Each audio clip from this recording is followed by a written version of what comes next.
Mutual funds, SIP, ये 2 term या 2 word आपने बहुत जगह सुना होगा। हो सकता है आपने टीवी पे सुना हो सकता है आपने सोशल मीडिया पे सुना हो, या हो सकता है आपने अपने किसी दोस्त से सुना हो। ये म्यूचुअल फंड है क्या? इसके बारे में आप कुछ नहीं जानते, या जानते भी हैं तो बहुत थोड़ा या बहुत कम जानते हैं। सो डोंट वरी, मैं किस लिए हूँ, मैं आपको आज सब कुछ बताने वाला हूँ म्यूचुअल फंड्स के बारे में।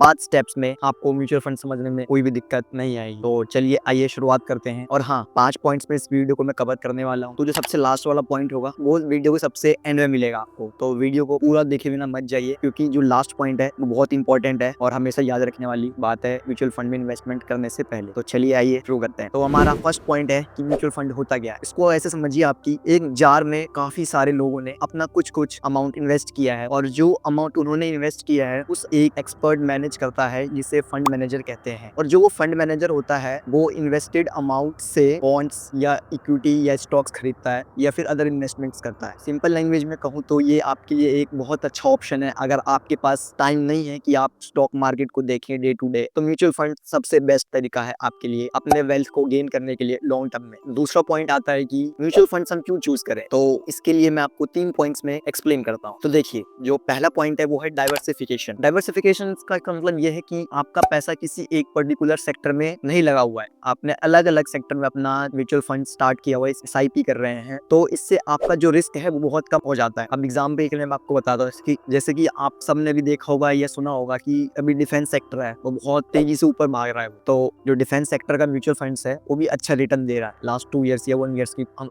उठा के देख लेंगे रिटर्न को। तो बट हम तो ये तो नहीं जानते कि फ्यूचर में वो रिटर्न देगा अच्छा या नहीं देगा, कुछ भी हो सकता है, वी डोंट नो एनीथिंग। सो अगर आपने अलग अलग सेक्टर में अपना पैसा इन्वेस्ट किया है तो आपका जो रिस्क है वो बहुत कम हो जाता है, और ओवरऑल आपका पोर्टफोलियो ग्रीन दिखता है। मेरा मतलब है प्रॉफिट। ओके, सेकंड पॉइंट आता है प्रोफेशनल मैनेजमेंट। जो म्यूचुअल फंड का मैनेजर होता है वो बहुत वेल एजुकेटेड होता है, बहुत नॉलेज होता है उनके पास, और वो डेली बेसिस पे स्टॉक मार्केट की एनालिसिस करते हैं और पर्टिकुलर सेक्टर को भी एनालिसिस करते हैं कि किसमें क्या अच्छा परफॉर्म करना है, कब सेल करना है, कब बाय करना है, कब इन्वेस्टेड रहना है, उन्हें सब पता होता है क्योंकि वो बहुत एक्सपर्ट होते हैं। लास्ट पॉइंट है कन्वीनियंस, या ये कहिए कि इन्वेस्टमेंट के लिए कितना अमाउंट चाहिए। तो इसके लिए जरूरी नहीं है कि आपको 50,000 से स्टार्ट करना है। अगर आपके पास 100 रुपीज भी है तो उससे आप म्यूचुअल फंड में इन्वेस्टमेंट स्टार्ट कर सकते हैं। थर्ड पॉइंट आता है कि म्यूचुअल फंड्स कितने टाइप्स के होते हैं। तो देखिए, म्यूचुअल फंड 3 टाइप्स के होते हैं, हाइब्रिड, इक्विटी, डेट। तो आइए तीनों के बारे में एक एक करके समझते हैं। तो फर्स्ट हम पॉइंट लेते हैं इक्विटी फंड्स। तो इक्विटी फंड्स में अगर आप लॉन्ग टर्म तक इन्वेस्टेड रहते हैं तो ये आपको एक अच्छा खासा रिटर्न ला के देता है। सेकंड है डेट फंड्स। इसमें आपको एक स्टेबल अमाउंट ऑफ रिटर्न मिलता है पर मंथ, मतलब आपको रिटर्न मिलता है, इसमें लॉस होने की प्रोबेबिलिटी बहुत कम होती है, क्योंकि जो फंड मैनेजर होता है वो इसको आपको कंपनी से डेट में पैसा लगाते हैं, बॉन्ड्स या सिक्योरिटीज खरीदते हैं, तो इसमें एक स्टेबल रिटर्न आपको मिलता रहता है। लास्ट है हमारा हाइब्रिड फंड्स। ये डेट और इक्विटी का मिक्सचर है, तो इसमें आपका जो बैलेंस ऑफ रिस्क होता है वो बहुत ही कम हो जाता है, क्योंकि आपका पैसा पूरा इक्विटी में नहीं लगा और ना पूरा डेट में लगा। आपके पैसे का कुछ पार्ट इक्विटी में लगा है और कुछ पार्ट डेट में लगा। सो हमारा फोर्थ पॉइंट है कि म्यूचुअल फंड में इन्वेस्टिंग कैसे स्टार्ट करें। तो देखिए, इसके लिए मैं आपको 3 स्टेप्स में एक्सप्लेन करता हूँ। आप अपना इन्वेस्टमेंट गोल सेट कीजिए कि आपको म्यूचुअल फंड में इन्वेस्टमेंट क्यों करना है। हो सकता है किसी को 10 साल बाद एक घर परचेज करना हो, 5 साल बाद आपको कोई कार लेना हो, या आपको अपने लिए रिटायरमेंट प्लान करना हो। तो जो आपका गोल है आप उसके अकॉर्डिंग अपना म्यूचुअल फंड सेलेक्ट कर सकते हैं। एक छोटे अमाउंट से भी आप एसआईपी स्टार्ट कर सकते हैं, जैसे मैंने पहले ही बताया 100 रुपीज से स्टार्ट कर सकते हैं, 500, 1000, 2000, 5000, 50,000, मतलब आपके पास जितना अमाउंट है आप उससे भी इन्वेस्टमेंट स्टार्ट कर सकते हैं। और मैंने जैसे कि आपको वीडियो के स्टार्टिंग में बताया था कि लास्ट वाला जो पार्ट होगा उसे देखे बिना मत जाइएगा, क्योंकि ये बहुत इंपॉर्टेंट है। हाँ, बहुत important. Mutual funds are subject to market risk, so read all documents carefully. ये तो आपने टीवी पे सुना ही होगा, एड्स आते हैं म्यूचुअल फंड्स का। जी हाँ, ये बिल्कुल वो सही है, क्योंकि अगर आप कोई म्यूचुअल फंड किसी दोस्त ने बताया कि यार निपॉन का ना स्मॉल कैप बहुत अच्छा रिटर्न दे रहा है, क्या बात कर रहा है यार, मैं भी इन्वेस्ट कर देता हूँ, बट नहीं, ये गलती आपको नहीं करना है। आपको पहले अपने फाइनेंशियल एडवाइजर से एडवाइस लेना है, या खुद रिसर्च कीजिए कौन सा म्यूचुअल फंड्स आपके गोल के अकॉर्डिंग सबसे बेस्ट है, उसी में इन्वेस्टमेंट करिए।